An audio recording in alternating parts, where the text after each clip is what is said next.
This is Plant-Based Briefing, What Wings Are For, the story of Ruby and Ivy, by Kay Evans at United Poultry Concerns at upc-online.org. And I'm Marian Erickson, host of this plant-based podcast where I curate and narrate with permission a variety of articles on plant-based and vegan living, and I'm pleased to have permission from United Poultry Concerns to share their content. And for understanding, the article talks about broiler chickens. That's a term used by animal agriculture to identify the types of chickens that are bred for their flesh to be eaten. And to maximize profits, they've been bred to grow really, really fast in a short amount of time, because a bird that can be killed at 6 weeks for a lot of meat, way more than would be natural, is more profitable because they don't have to be fed for as long, housed for as long. As soon as that 6 weeks is up, the chicken catchers come in to grab them and stuff them in crates and put them on trucks going to slaughter. The money comes in and a new group of baby chicks comes in. Egg-laying hens, on the other hand, are not bred to grow so fast because they have to lay eggs for as long as they can, which generally is about a year, year and a half old, before they are then sent to slaughter. They're not ginormous. They just have a normal amount of flesh on them. And you'll hear in the story that Ruby is an Orpington hen, which is a British breed of chicken, originally bred in the late 19th century, intended to be a dual-purpose breed to be reared both for eggs and for meat, but soon became exclusively a show bird. So now let's get to today's plant-based briefing.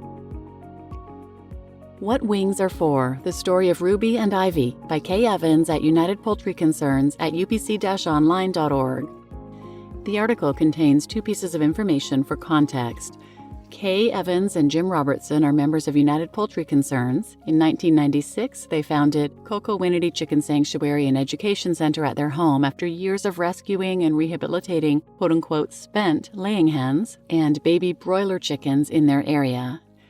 And why chickens and turkeys bred for meat production are lame and in pain. Quote, genetic selection of broiler chickens for rapid growth and gross hypertrophy of the breast muscle has created problems of leg weakness in the heavy, fastest-growing strains.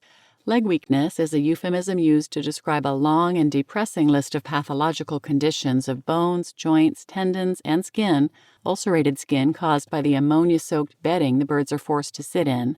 Similar problems are seen in the heavy strains of turkeys, unquote. Dr. John Webster, A Cool Eye Towards Eden. According to Dr. John Webster, a professor of animal husbandry at the University of Bristol School of Veterinary Science, while the causes of painful leg disorders in broiler chickens and turkeys are complex, most of the conditions can be attributed in simple terms to birds that have grown too heavy for their limbs and or become so distorted in shape as to impose unnatural stresses on their joints. A study published in 2008 notes that in the past 50 years, the growth rate of chickens has increased by over 300%, resulting in impaired locomotion and poor leg health. Most chickens raised for meat are slaughtered as 6 to 7 week old babies, even though a chicken's skeleton is not fully developed, even by 10 weeks of age. At 6 weeks old, only 85% of the chicken's skeletal frame has been formed, yet that frame is forced to support many times the amount of weight of a normal chicken. And now to the story. Ruby was a buff Orpington hen whom we'd had since she was a chick. She lived among our main flock with her hen friends and a rooster. When Ruby was 3 years old, she molted her feathers early during the summer, and she seemed a little slower than usual, so we placed her in one of our special needs areas for a few days. The next day, I drove past a Purdue chicken shed on the way to visit my mother. These sheds were near the highway, and the doors were open. When I looked closer, I discovered 2 small chickens, abandoned among the manure and decomposing chickens left behind in one of the sheds by the chicken catchers. I brought the 2 chickens out of the shed and drove on to my mother's. It was a nice sunny day, so I put the carrier in the backyard and opened the door. Being used to the broiler chickens being slow and handicapped, I was surprised when one chick came out right away and headed for the woods, straight into the poison ivy, and it wasn't easy for me to catch her. My mother suggested Poison Ivy as a name, so I named the other one Oak. Unfortunately, Oak was never able to run from anybody. When she stood still, her right leg stuck out at a 45-degree angle with her foot in the air. She had sores from scrambling around to survive inside the shed. She spent 2 days with us before being euthanized. I don't believe they were happy days for her, but I try to tell myself that at least they were peaceful. She had food and water and fresh air and sunshine, but every movement seemed to cause her pain. Releasing her from this world seemed the kindest thing we could do for her. However, this left Ivy alone, which made for more sadness, so we moved her in with Ruby and watched them closely. Seeing they shared food and water and seemed fine with each other, we hoped they'd become friends and keep each other company. A day or two later, when Jim went to check on them, he discovered Ruby sheltering Ivy under her wing and went back inside for the camera. Ruby and Ivy soon moved in with the small, ever-changing flock of rescued Purdue chickens and continued on as mother and chick. Sometimes the two of them would spend the day in my flower garden. They would dig in the grass and dirt, Ruby calling to Ivy when she found a tasty bug or seed, and the two of them coming to rest as in the photo. As Ivy grew bigger, she would still try to tuck herself under Ruby's wing, even though she was soon larger than Ruby. Finally, only her head fit under Ruby's wing. Even so, they both appeared very happy resting together like this.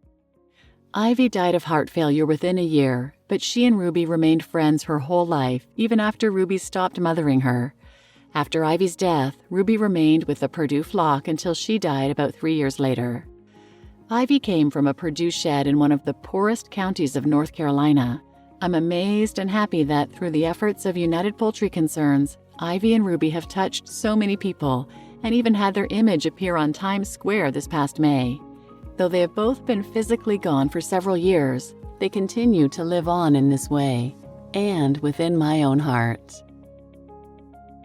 You just listened to What Wings Are For, The Story of Ruby and Ivy by Kay Evans at United Poultry Concerns at upc-online.org, and I'm your host, Marian Erickson.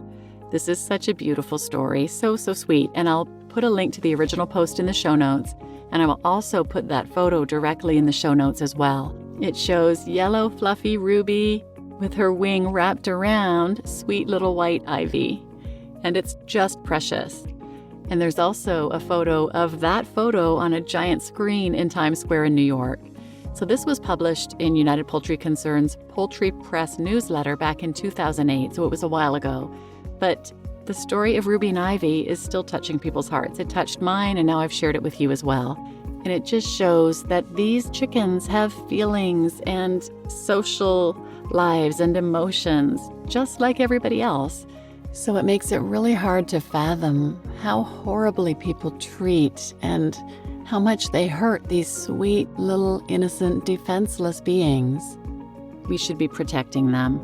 So please share this episode with anyone who might benefit, and thanks for listening.